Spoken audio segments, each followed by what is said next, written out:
할렐루야. 길고 길었던 사순절이 다 지나고 마침내 부활절을 맞이했습니다. 오늘 2025년 부활절을 맞아 죽음의 세계를 이기시고 부활하신 예수 그리스도의 크신 은총과 평강, 이 시간 감사 예배드리는 여러분 모두에게 충만하시기를 간절히 축원드립니다. 이 시간 부활절을 맞이해서 먼저 우리 옆에 분들하고 이렇게 인사하겠습니다. 예수 그리스도의 부활을 축하합니다. 예수 그리스도의 부활을 축하합니다.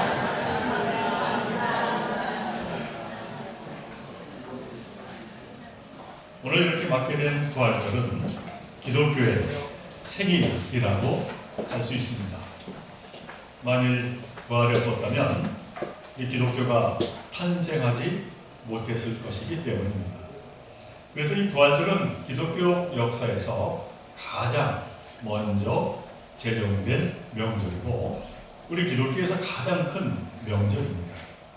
그리고 이처럼 가장 큰 명절인 부활 사건은 다름 아닌 예수님의 부활을 목격한 사람들의 그 터 위에 서 있다고 말씀드릴 수 있습니다. 왜냐하면 예수 그리스도의 부활하심에 대한 증언과 이에 따른 신앙적인 체험이 없었다면 기독교는 역사 속에서 존재할 수 없었을 것이기 때문입니다. 그래서 마태, 마가, 누가, 요한 사복음서에는 부활하신 이 예수를 만난 제자들에 대한 기록이 아주 구체적으로 기록되어 있습니다. 그리고 특별히 오늘 본문인 요한복음 20장 19절 이하의 말씀은 너무나도 생생합니다. 부활하신 예수께서 그날 저녁에 불안과 공포의 문을 걸어잠그고 그 집안에 숨어있던 제자들에게 나타나신 것입니다. 오늘 본문 20절에 보면 제자들은 너무나도 감격하고 기뻐서 예수님의 손을 만져보고 또 옆구리에 손을 대보았습니다. 유대인과 로마 군병들에 의해서 십자가에 못 박히고 창에 찔리시고 그래서 죽음에 이르셨던 바로 그분을 확인하고 또 확인한 것입니다. 그리고 그 순간 제자들은 흥분했고 감격했습니다. 예수님과의 죽음 이전의 만남과는 전혀 다른 부활 이후의 새로운 만남이 이루어졌기 때문입니다. 그리고 그 만남은 제자들에게는 전혀 예상치 못한 처음 경험하게 되는 신비하고 놀라운 만남이었습니다. 그러나 사실 조금 전까지만 해도 제자들은 그야말로 인생 일대의 위기로 낙심하며 절망과 불안 속에 있었습니다. 하늘같이 믿었던 스승 예수가 그만 비참한 최후를 맞이했기 때문입니다. 아니 자신들의 꿈과 모든 비전을 한순간 물거품이 되고 만 것이죠. 게다가 설상가상 주님을 십자가에 매단 유대인들이 이제는 자신들을 추격하여 붙잡으려 했기 때문입니다. 예수님을 따랐던 제자라고 하는 이유로 그들은 공포에 떨어야 했습니다. 제자들은 유대인들이 자신들의 숨통을 조여오자 공포에 질려 어찌할 줄 몰랐습니다. 오늘 본문에 보면 이러한 위급한 상황을 겪게 된 제자들이 이 유대인의 추격을 피하여 어느 집에 숨어 있게 되었습니다. 그런데 그 암울한 상황에서 방문을 열어주지도 않았는데 누군가가 이 제자들이 한가운데에 서 있는 것이 아닙니다. 깜짝 놀라 이제 제자들은 그를 바라보게 되었습니다. 그랬더니 그는 바로 십자가에 못 박혀 돌아가셨던 주님, 아리마대 요셉의 묘에 안장되셨던 예수님이셨습니다. 그리고 예수님은 평소 제자들에게 유대인들에게 고난을 받고 죽임을 당한 후에 사흘 만에 살아나리라 말씀하셨습니다. 그런데 정말 그 말씀대로 살아나신 것입니다. 죽음을 이기시고 부활하여 돌아오신 것입니다.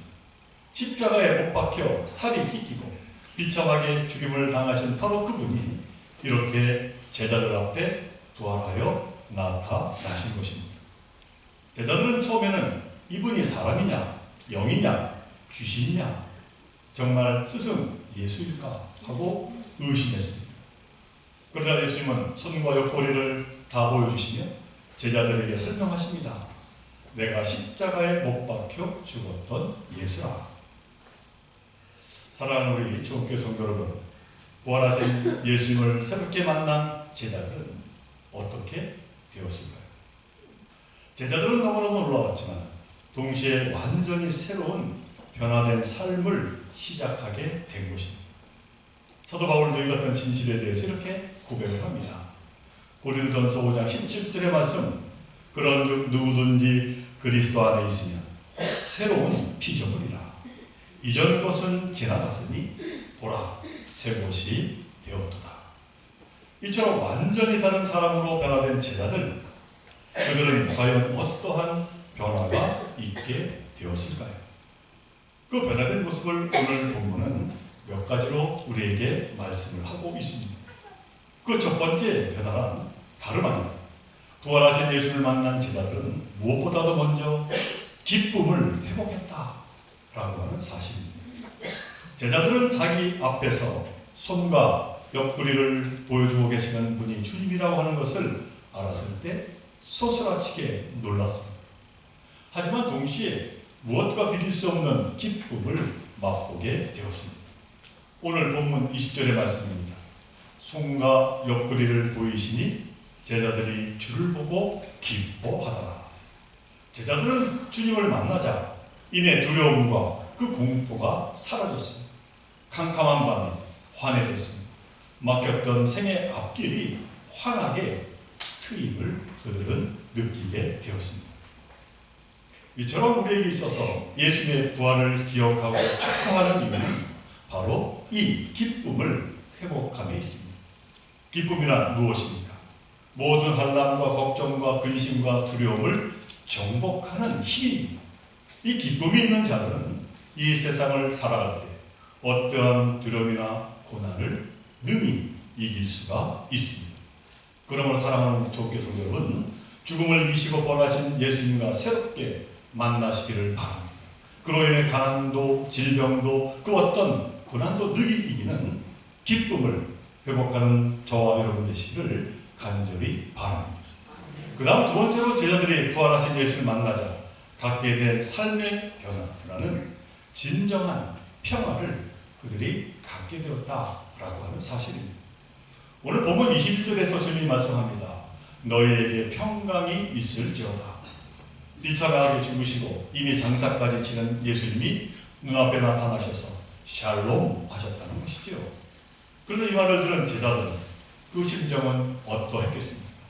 가슴을 짓누르던 허무와 공포가 온갖 데 없이 사라지고 평화가 찾아왔을 것입니다.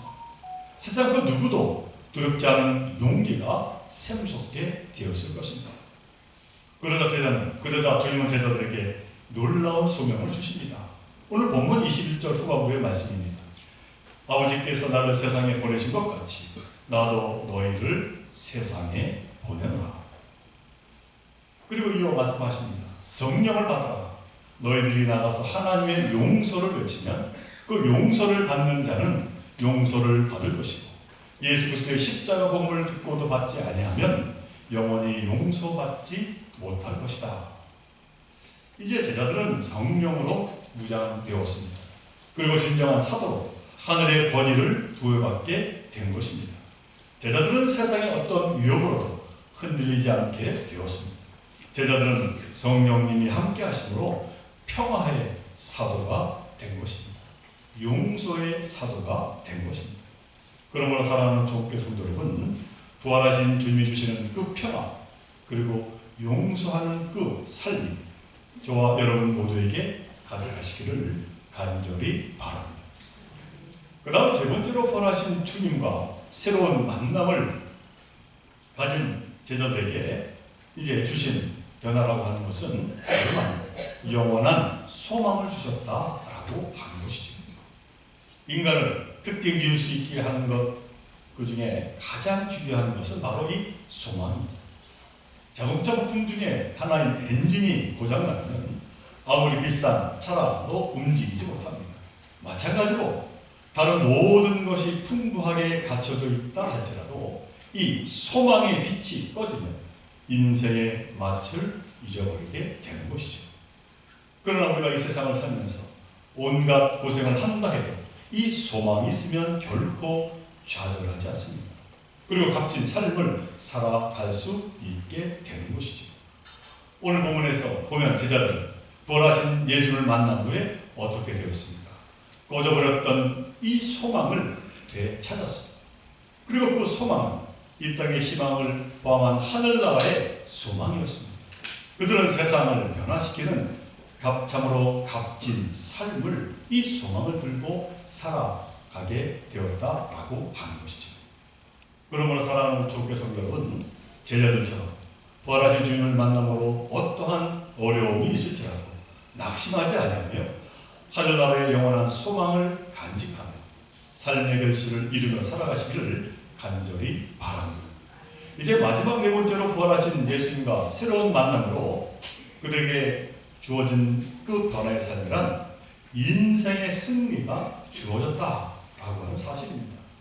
십자가에 달리신 예수님이 다시 사신 이 부활 사건은 한마디로 승리의 사건입니다. 예수님의 싸움은 사탄과의 싸움이요, 죽음과 싸움이요, 이 세상의 가치와 싸움이었습니다. 여기에 예수님이 승리하신 것입니다. 사도 바울은 이러한 예수님의 부활의 승리가 그 누가 아닌 또한 자기 자신의 승리로 일치시키고 있음을 보게 됩니다. 로마서 6장 5절의 말씀, 만일 우리가 그의 죽으심과 같은 모양으로 연합한 자가 되었으면 또한 그의 부활과 같은 모양으로 연합한 자가 되리라. 한마디로 주님과 하나 된 자라면 그분이 죽을 때 이미 같이 죽었고 그분이 부활하실 때 같이 부활했다는 것이죠. 그러므로 예수님의 부활은 그 누구의 부활이 아닌 바로 예수님의 부활을 믿는 자, 곧 나의 부활이요 나의 승리가 된다고 사도 바울이 고백한 것입니다. 주님을 믿는 자, 곧 주님의 부활을 믿는 자에게는 참으로 능치 못할 일이 없음을 분명히 믿습니다. 더 나아가 이 세상에서 승리하는 삶을 살아가는 자임을 분명히 믿습니다. 그러므로 사랑하는 주께 성도 여러분, 이 주님의 부활한 간지 부활절에만 간직하는 신앙이 아니라 날마다 간직하는 참 복된 신앙임을 기억하시기를 바랍니다. 그럴 때 부활의 능력은 나의 모든 삶의 영역에서 나타나게 될 줄로 믿습니다. 바라기는 부활하신 주님을 만난 제자들처럼 우리 또한 기쁨이 회복되며 평화가 가득하시기를 간절히 바랍니다. 뿐만 아니라 영원한 희망을 품으며 거친 세상을 능히 이기는 자가 되시기를 주님의 이름으로 간절히 축원을 드립니다. 우리 함께 기도드립니다. 사랑하는 하나님, 오늘 이렇게 주님의 부활을 축하하고 감사 예배 드릴 수 있도록 인도하여 주심을 감사드립니다. 바로께는 부활하신 예수를 만난 제자들처럼 그 기쁨과 감격을 우리 또한 누리게 하여 주옵소서. 그리고 더 나아가 주님의 부활, 곧 나의 부활임을 잊지 않으며 험한 세상 가운데 새롭게 변화된 자, 거듭난 자로 살아가는 저희 모두가 되게 하여 주옵소서. 또 우리 좋은 교회가 주님의 부활을 세상에 전하는 그 귀한 사명을 잘 감당할 수 있도록 주 성령께서 능력으로 함께하여 주옵소서. 이 모든 것 간절히 바라올 때마다 부활하신 예수 이름으로 기도드리옵나이다.